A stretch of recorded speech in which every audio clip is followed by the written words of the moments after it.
सगळ्यांना माझा नमस्कार. मी विभूती वैभव यादव. मी आता 6वी मध्ये शिकत आहे.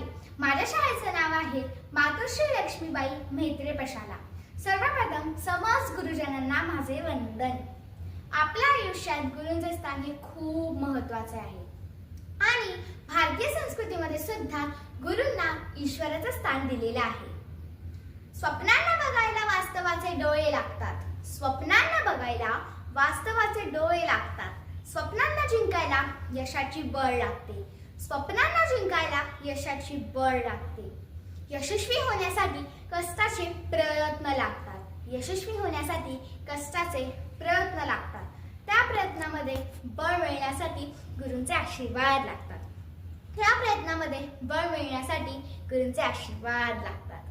आषाढ शुद्ध पौर्णिमेला गुरुपौर्णिमा किंवा व्यास पौर्णिमा असेही म्हटले जाते.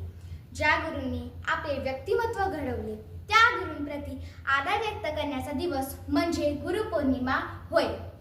या दिवशी आदिगुरु महर्षी व्यास यांचा जन्म झाला.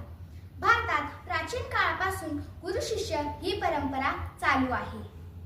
गुरूंचे महत्त्व हे कोणालाही शब्दात सांगता येणार नाही, इतके महान आहे. ज्ञान प्राप्तीनंतर गुरूंना गुरुदक्षिणा देण्यासाठी सुद्धा गुरुपौर्णिमा साजरी केली जाते. ज्या शिष्याने गुरुला देवतुल्य मानले त्याचे यशाची शिखरे गाठवल्याचे अनेक उदाहरणे दिसतात. योग्य गुरु भेटल्याशिवाय माणूस त्याच्या आयुष्यात काहीही करू शकत नाही.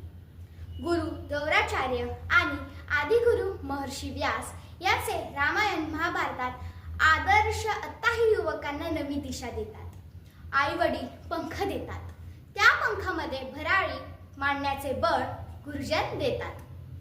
अनेक विद्या कलाशास्त्र ह्याच्यामध्ये सुद्धा आपल्याला गुरु शिष्य ह्याची मोठी परंपरा दिसून येते.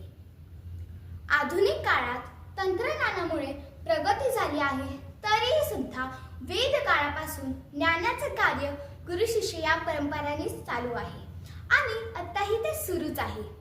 संत कबीरांनी लिहून ठेवल्याप्रमाणे गुरु बिना कौन बतावे बाट, हे पण आपल्याला सगळ्या क्षेत्रामध्ये आता दिसून येते.